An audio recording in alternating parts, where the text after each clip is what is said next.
Bonjour et bienvenue sur les tutos d'Aiwa. Comme je l'avais dit dans le tuto numéro 5 consacré aux notions de base des fichiers GRIB, je vous propose maintenant une vidéo détaillée sur les différents GRIB accessibles directement via l'application Celgrib. Je ne ferai pas un cours de météo car je n'ai pas la prétention d'être météorologiste, mais il me semble important de rappeler ce que sont ces fichiers.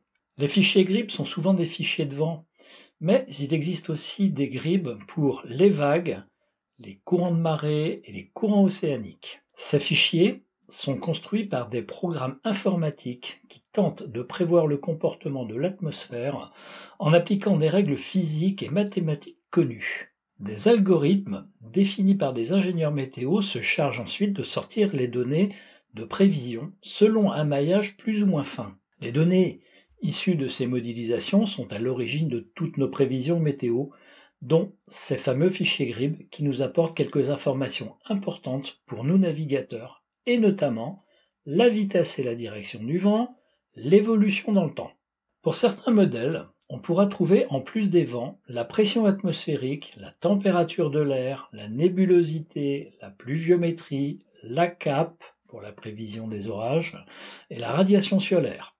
Plusieurs pays ont des organismes qui fournissent ces fichiers GRIB, dont les noms changent en fonction des pays émetteurs, des modèles utilisés et des zones de couverture. Celgrib nous donne un accès automatisé à 4 fournisseurs. La NOAA pour les Américains, Météo France, comme son nom l'indique pour la France, le DWD, donc ce sont les services météo allemands, et deux organismes européens, Copernicus, qui est un programme européen de surveillance de la Terre, et l'ECMWF, qui est l'abréviation de European Center for Medium Range Weather Forecast, qui est un modèle européen également que vous connaissez sûrement si vous utilisez Windy, parce que c'est le modèle utilisé par défaut dans cette application. Les modèles proposés par ces fournisseurs ont des caractéristiques différentes, notamment sur la durée des prévisions, le pas de temps qui sépare les données et maillage qui permet la précision géographique. Parlons maintenant des différents modèles que proposent ces fournisseurs via Celgrib. Donc nous avons la NOAA, les Américains, qui proposent les modèles GFS, qui couvrent l'ensemble du globe sur une grille de 0,25 degrés ou 0,50 ou 1 degré. Les modèles NAM, qui couvrent les États-Unis. Nous avons NamConus, qui est une grille de 0,1 degré. NamConus Nest, sur une grille de 0,05 degrés. HRR Conus, sur une grille de haute résolution de 0,025 degrés. Ils nous fournissent également, ces Américains, le modèle WW3.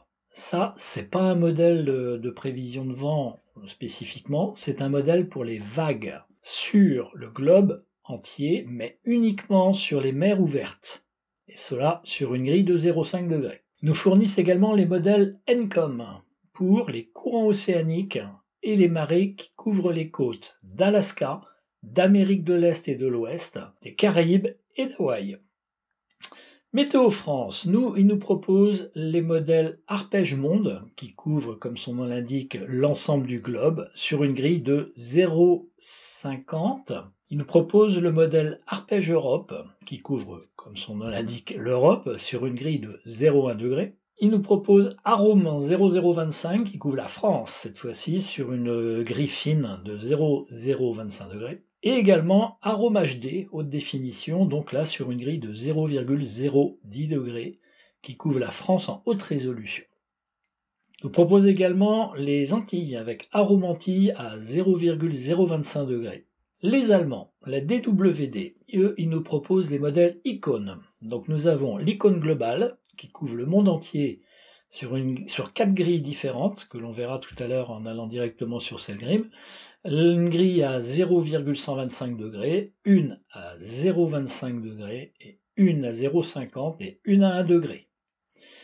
Il nous propose également un modèle pour l'Europe, donc Icône Europe, qui couvre l'Europe sur une grille de 0,07 degrés, donc c'est aussi de la bonne définition. L'Europe, elle nous propose le modèle ECMWF. Celgrib nous le propose à 0,1 degré pour le monde entier.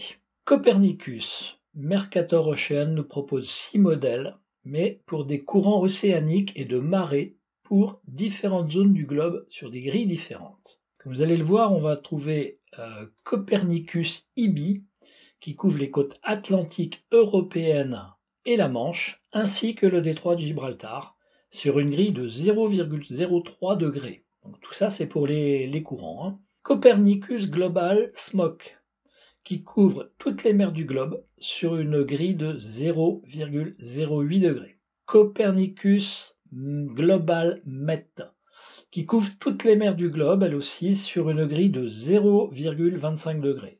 Copernicus Baltique, qui couvre la mer Baltique, comme son nom l'indique, sur une grille de 0,2 degrés. Et enfin, Copernicus Med, qui couvre la mer Méditerranée européenne, et sur une grille de 0,06. Nous verrons que ça ne couvre pas la Méditerranée côté nord-africain. Ce n'est pas enfin, puisqu'il reste le modèle Copernicus ENWS, qui lui couvre les côtes européennes à partir du nord du Portugal, et pas en dessous, sur une grille de 0,06 degrés.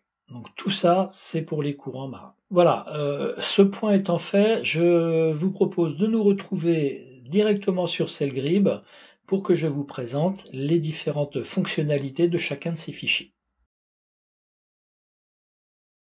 Donc pour donner suite à ce que je viens de vous présenter, je dois quand même apporter quelques précisions sur la résolution des fichiers GRIB. Vous m'avez entendu parler de maillage. Je vais vous montrer directement sur Cellgrib à quoi ça correspond. On va prendre la carte par défaut et on va modifier les paramètres d'affichage pour faire apparaître dans les préférences d'affichage, je vais faire apparaître les grilles de coordonnées.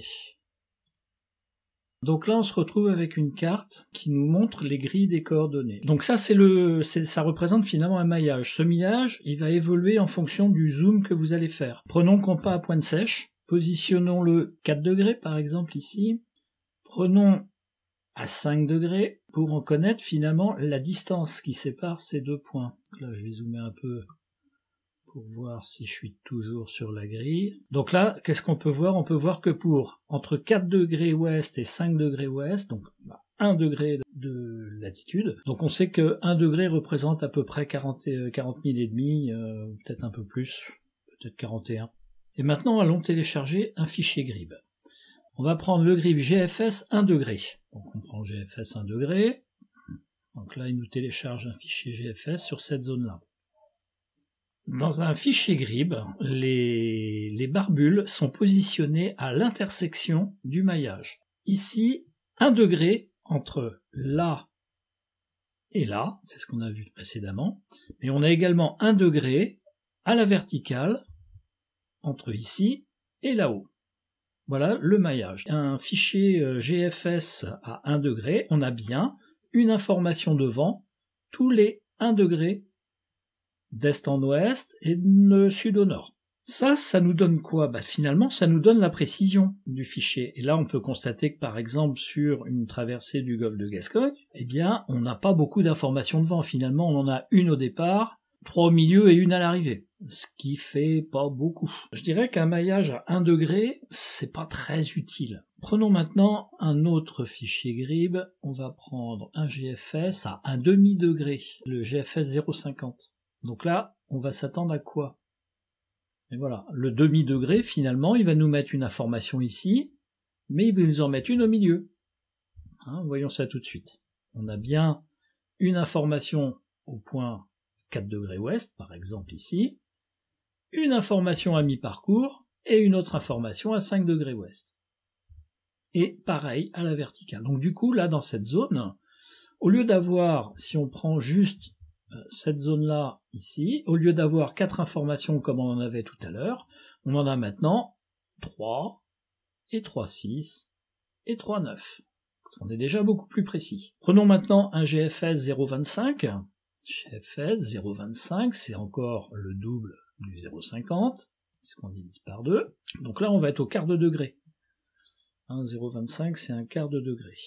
Là, beaucoup plus d'informations. Donc là, on a 1 degré d'écart entre mes deux lignes. Ici, on a 1, 2, 3, 4, 5 informations.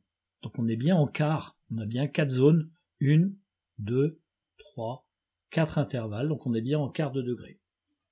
Donc là on a beaucoup plus d'informations, donc une meilleure précision. Prenons maintenant un autre modèle, ce sera le dernier, en très haute résolution. Et prenons un modèle Arome HD 01, c'est peut-être, on va commencer par 0025. Ça veut dire que là, on a encore divisé par 10 le quart, donc on va être au 40e de degré. Et voilà ce qu'on a. Là, on a beaucoup plus d'informations. Vous voyez le nombre de barbules qu'on a. Si je zoome encore. Ici, on est rentré dans la bonne zone. C'est-à-dire que si on les comptait, on trouverait 40 barbules entre ces deux points qui représentent donc 1000 nautiques. Donc voilà, ce qu'il faut retenir de cette résolution, bah c'est ça, c'est la capacité qu'a le logiciel à vous donner de la précision sur les vents. Voilà pour l'explication sur les résolutions. Maintenant, on peut se poser la question, quel modèle de fichier GRIB choisir? Bien, la réponse, elle est toute simple. C'est une réponse qui répond à une question simple. Où est-ce que je vais naviguer et pour combien de temps? Donc la réponse, vous la connaissez. Vous savez que vous allez traverser le golfe de Gascogne. Vous savez que vous allez traverser l'Atlantique. Vous savez que vous allez aller faire un tour dans la baie de Quiberon. Cette réponse-là, elle vous suffit à choisir le modèle. Une balade dans la baie de Quiberon, ici, entre Quiberon, Belle-Île, Watt et Dick, un fichier GFS à 1 degré, franchement, il vous sert à rien. Si on veut naviguer du Krusty à Belle-Île, d'avoir une donnée de vent ici et la prochaine donnée de vent là, ça me semble pas très judicieux. Donc là, on va se prendre un fichier à maille beaucoup plus fine. En plus, il faut regarder sur quel secteur on est. On est où là? On est en Europe, d'accord, mais on est aussi en France. On aura déjà l'accès aux fichiers européens, mais on a aussi l'accès aux fichiers français. Mais on est où encore plus dans cette baie de Quiberon? Bah, on est en zone côtière. Donc on sait qu'on va naviguer en zone côtière, qu'on va naviguer très peu de temps. Qu'est-ce qu'on a besoin? Quand vous faites votre requête GRIB, vous regardez, et qu'est-ce qui nous saute aux yeux? Bah, c'est Arome, puisque Arome c'est français. En 0.25, parce que c'est très bien pour le côtier, voire même en HD 0.01, si on veut vraiment plus de précision. Je dirais que le HD 0.01, il serait plus peut-être intéressant pour quelqu'un qui voudrait faire de la régate. Parce que là, il a besoin vraiment d'une maille très fine. Mais un Arome à 0.25, c'est largement suffisant. Sur combien de temps? Alors le pas de temps, oui, lui on peut dire 1 heure de pas de temps, c'est-à-dire qu'on veut avoir une information heure par heure. Pour combien de temps? Bah 2 jours c'est largement suffisant, de toute façon c'est ce que nous propose le modèle Arome, mais 2 jours est largement suffisant puisque on va naviguer quoi pendant 3-4 heures. Donc on lance sa requête, et voilà, là au moins quand je vais traverser de la sortie du golfe du Morbihan au Palais, j'ai des informations de vent. Vraiment. Voilà, là j'ai vraiment des barbules régulièrement sur ma route. Avec certainement une évolution, on va la faire avancer un petit peu. Voilà, par exemple, à 15 heures, bah, faut s'attendre à avoir un vent d'abord de face et très faible. Donc il y a des grandes chances que ce soit du moteur. Ça, vous pouvez le voir avec un fichier Arome, avec un fichier GFS, à 1 degré, vous n'aurez rien vu. Bien voilà, pour ceux qui se posaient donc la question de savoir quel fichier GRIB choisir, eh bien vous avez la réponse. Le fichier GRIB, vous le prenez suivant votre programme de navigation en côtier. Pour la France, bah, vous prendrez des modèles de Météo France, et particulièrement l'Arome. Si c'est du côtier un peu plus éloigné, bah, vous pouvez aussi rester en Arome. Si vous voulez faire une traversée du golfe de Gascogne, France-Espagne, donc c'est Météo France, c'est très bien, hein. Vous aurez à prendre le modèle Arpège, par exemple, Arpège Europe, sur les côtes nord-atlantiques, localement, d'autres modèles, hein. Vous avez des Aromes, vous avez les modèles de l'ECMWF, voilà, tout ce qui concerne l'Europe et la Méditerranée, vous avez les modèles nécessaires dans cette grille. Voyons maintenant comment se présentent les informations que l'on peut télécharger sur un fichier GRIB. Donc pour ça, on va ouvrir la fenêtre des requêtes. Prenons un modèle, modèle Arome par exemple, un Arome 0.25. Un Arome 0.25, il est mis à jour à 4h10 du matin, 13h, 18h et 0h55. Il propose un pas de temps de 1 heure, 3 heures, 6 heures, 12 heures, 24 heures, le tout sur 2 jours maximum, 1 jour ou 2. Donc vous les sélectionnez ici. Et ces listes-là, de nombre de jours et de pas de temps, évoluent suivant le modèle de fichier GRIB. Ici, on a les sources, enfin les informations que l'on veut obtenir de notre fichier GRIB, à savoir ici le vent et ou la pression atmosphérique. Vous pouvez décocher si vous voulez que la pression. Le vent, vous pouvez pas le décocher évidemment puisque c'est quand même la base. Donc on peut rajouter la pression ou pas. Prenons un modèle icône. Il est mis à jour à 5 heures du matin et 17 heures. Son pas de temps, il va de 1 à 24 heures. On propose que le vent et les pressions sur un nombre de jours de 1 à 8 jours. Un modèle Copernicus, MED, lui, il est mis à jour à 4h45 du matin. Le pas de temps de 1 heure à 24 heures. Le nombre de jours varie de 1 à 10 jours. Et il ne propose que les courants. Voyons maintenant un modèle Encom Est. Là, c'est pareil, c'est un fichier de courant qui, lui, est mis à jour à 12h05. Alors, c'est bien en heure locale. Le pas de temps, lui, va de 3, 6, 12 ou 24 heures. Et enfin, on va aller voir les modèles GFS. Le modèle GFS, lui, il est mis à jour à 6h35, 12h35, 18h35 et 0h45. Sur un pas de temps de 3, 6, 12 ou 24 heures, ça c'était le modèle GFS 050. Sur de 1 à 15 jours, vous voyez, ça peut aller très très loin. Par contre, là où ça devient intéressant sur le GFS, c'est qu'il ne nous propose pas que le vent. Comme je l'ai dit plusieurs fois, il nous propose aussi la pression atmosphérique, il peut aussi nous proposer les précipitations, la couverture nuageuse, la température de l'air, la cape et la radiation solaire. C'est des informations qui vont venir augmenter le poids du fichier suivant la superficie de la zone que vous voulez télécharger. C'est le seul modèle qui nous propose toutes ces informations qui peuvent être intéressantes, notamment sur une transatlantique. Bien, c'était pour la présentation des données que l'on pouvait télécharger sur un fichier GRIB. On va aller voir maintenant comment ça se représente à l'écran. Je vais vous ouvrir des fichiers que j'ai déjà téléchargés. Donc pour ça, on va ouvrir un GRIB. On va ouvrir par exemple le modèle Arpège Europe. Voilà, donc le modèle Arpège Europe nous présente bien le vent et les lignes isobariques représentant la pression atmosphérique. Dans la fenêtre de gauche, on a bien le vent, les rafales de vent et la pression. Ça au niveau du curseur. Voyons maintenant un autre modèle. On va prendre un modèle, un modèle de courant. Voilà. Donc ça, c'était le modèle. Alors, si on s'en souvient pas, on le retrouve ici, dans la ligne du bas. C'est MyOcean Global. Donc on a le maillage également, la résolution des courants. Les courants s'affichent en haut à gauche. Toujours au niveau de la cible, et toujours on peut là voir le pas de temps, 11h30, 12h30, 13h30, donc ça va de bien de 1 heure en 1 heure, et ça concerne cette zone-là. Voyons maintenant un modèle sur la côte américaine. On va ouvrir Encon. Donc Encon sur la côte est américaine. Et là, on a un pas de temps de 3 heures, de 13h, 16h, 19h, 22h. On a quelque chose d'intéressant à voir puisque ce fichier-là, puisqu'il passe sur les États-Unis, nous montre parfaitement les mouvements du Gulf Stream. Donc si on zoome un peu, on peut même zoomer beaucoup puisque c'est des fichiers à haute résolution, vous voyez, on voit apparaître plus de flèches de courant. Et donc toujours sur la fenêtre de gauche et sous la barbule, on a l'information du courant. Ici, on a 2,7 nœuds de courant par 31 degrés. Ici, on n'a plus que 0,9 nœuds par 50 degrés. Ici, on a 3 nœuds 3 de courant au 47 degrés. Et donc, on voit parfaitement les flux du Gulf Stream. Donc ça, c'est des fichiers très intéressants pour ceux qui naviguent évidemment à l'approche des côtes américaines. Bien, ouvrons maintenant un modèle de vague, le WW3. WW3, voilà comment il se présente. Donc le WW3, on a des informations de vent et de vague. Là, vous avez des flèches qui vous indiquent des directions de mer totale et des directions de houle.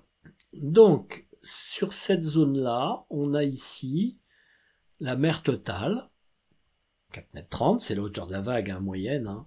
La mer du vent, c'est sa direction, c'est la direction de la vague finalement, au 221 degrés, avec la période de 7 secondes. Et la deuxième flèche nous indique la houle, qui elle est au 287. Ici, on a une mer totale de 4,70 m avec une mer de vent au 215 degrés, une période de 8 secondes, et une houle au 279.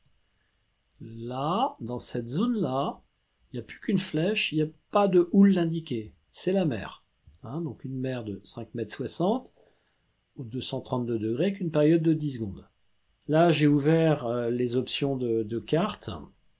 Et vous pouvez voir également qu'ici, on peut décocher pour montrer ou non ce qu'on veut. On ne veut pas voir le vent, par exemple, et ben on l'enlève et on n'a plus que les vagues et la houle. Ici, on fait réapparaître. On veut ne pas voir la hauteur des vagues, on l'enlève. La hauteur des vagues, c'est le code de couleur, en fait. Hein, plus les vagues sont fortes, plus on tend vers le vert, jaune, orangé, rouge, quand il y en a beaucoup. Et la direction, c'est les flèches qui vous indiquent la direction de la mer. Hein, donc on peut également allécher la carte comme ça. Voilà. Donc là, on n'a plus que le vent. Là, on a le vent et la hauteur des vagues. Là, on n'a plus que la hauteur des vagues. Là, on a la hauteur des vagues et la direction. Et là, on a tout. Voilà ce qui est intéressant à voir sur ce modèle WW3. Une dernière chose, on voit que les fichiers de vagues ne s'approchent pas de la côte. Et ça, pour tous les secteurs. Hein. Voyons maintenant un autre modèle météo. On va ouvrir les GFS qui, eux, sont intéressants parce qu'ils nous donnent beaucoup d'informations. On va prendre celui-là. Et là, on se retrouve avec un affichage particulièrement chargé. Pourquoi? Parce qu'on lui a demandé de nous télécharger toutes les informations qu'il nous mettait à disposition, à savoir le vent, la pression atmosphérique, la température de l'air, la couverture nuageuse, les précipitations, la cape et la radiation solaire. Ça fait un affichage pas vraiment très lisible. Donc pour ça, on va alléger un peu l'affichage en allant sur les options de carte. Et ici, vous voyez, tout est coché. Donc on va les décocher et on va les regarder un par un. Donc là on a d'abord les barbules de vent, du GFS 0,50. Hein. Donc toujours sous le curseur, on trouve l'information de la zone. Même si ça n'est pas coché sur l'option de carte, l'information reste disponible dans la fenêtre de gauche. Faisons apparaître la pression. Donc on a une couche supplémentaire, donc là on voit les lignes isobariques. On peut faire apparaître les nuages par-dessus.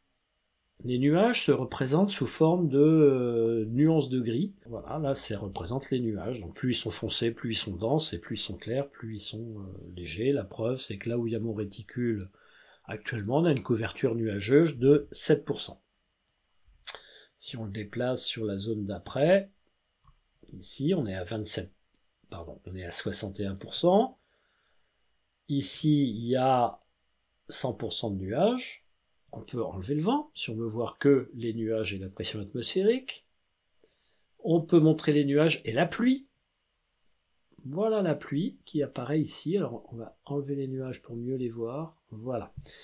Les zones pluvieuses qui sont représentées là, avec donc la précipitation en millimètres par heure. Hein, ici il y a 1 mm par heure. Dans le bleu plus foncé, il y a 3 mm par heure. Et donc là, voilà, donc là on a les nuages, on peut faire apparaître la pluie, donc ça corrobore bien, hein, on voit bien les superpositions des zones pluvieuses avec les nuages. On peut ajouter la température de l'air, qui là apparaît en couleur. Donc là, vous voyez, ça commence vraiment à charger, hein, surtout si on a mis en plus les pressions atmosphériques. Donc pour voir les températures de l'air, on n'a qu'à enlever les nuages.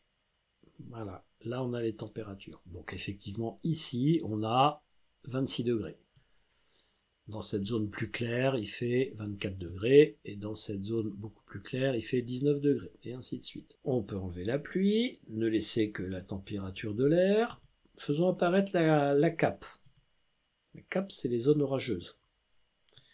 Là, on a une forte activité orageuse sur la zone atlantique, particulièrement là dans cette zone dépressionnaire.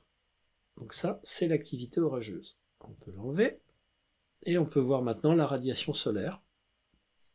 Donc là, c'est un autre code de couleur, on est plus dans des rosés et des rouges. Donc c'est là, ça nous montre la puissance de radiation solaire. Donc là, on a 600 watts par mètre carré. Et ici, on a 460 watts. Là-haut, on a 219 watts. Donc vous voyez, plus ça va être rouge, enfin, plus ça va être foncé, plus la radiation solaire est importante. 660 watts ici par mètre carré. Voilà, donc c'est important de savoir manipuler ces cases à cocher, puisque vous voyez, si tout s'affiche, ça devient illisible. Et bien voilà pour la présentation des différents modèles météo. Alors, je vous laisserai regarder les autres de votre côté, hein, puisque de toute façon, il y en a quand même beaucoup. Mais globalement, c'est ça. Hein, on a vu ce que c'était qu'un fichier GRIB qui comprend que le vent, un fichier GRIB de courant, un fichier GRIB de vagues et les fichiers GFS qui, eux, intègrent beaucoup plus de données que je viens de vous montrer comment on pouvait les faire afficher ou disparaître.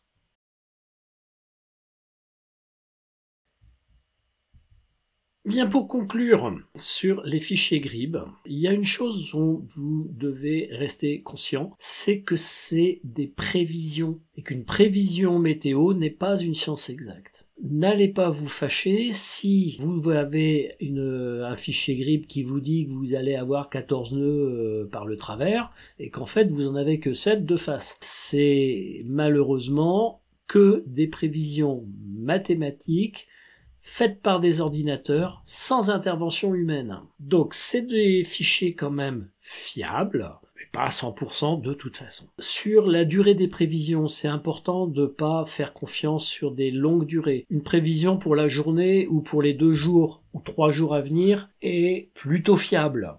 Il y a la NOAA qui est un très bon modèle. Les modèles de Météo France sont également très bons. On peut faire confiance sur 2 à 3 jours. Tout en perdant pas de vue qu'il s'agit bien de prévision. À 5 jours, ça commence à être douteux. La NOAA propose des prévisions à 15 jours. Alors là, faut pas s'y fier du tout. La fiabilité se dégrade considérablement et vous n'aurez pas une bonne prévision à 14 jours, c'est pas possible. Ça peut quand même servir à se dire, bah tiens, est-ce que c'est une bonne période pour faire une traversée? On regarde une prévision à 14 jours.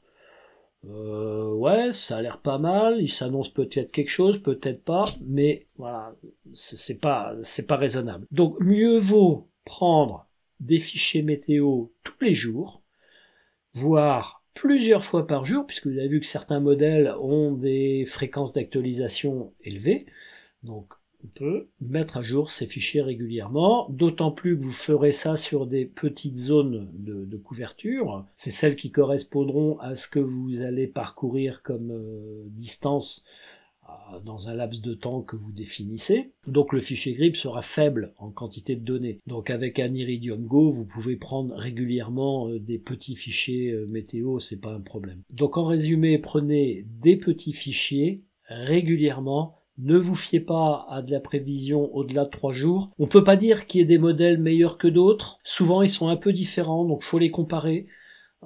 C'est vrai qu'Arome va présenter quelque chose, mais Icon va vous présenter autre chose. Voilà ce que je voulais dire dans cette dernière vidéo consacrée au fichier GRIB en version plus avancée que le tuto précédent. La prochaine vidéo sera consacrée au routage à nouveau, mais de manière plus détaillée comme je viens de le faire pour les GRIB.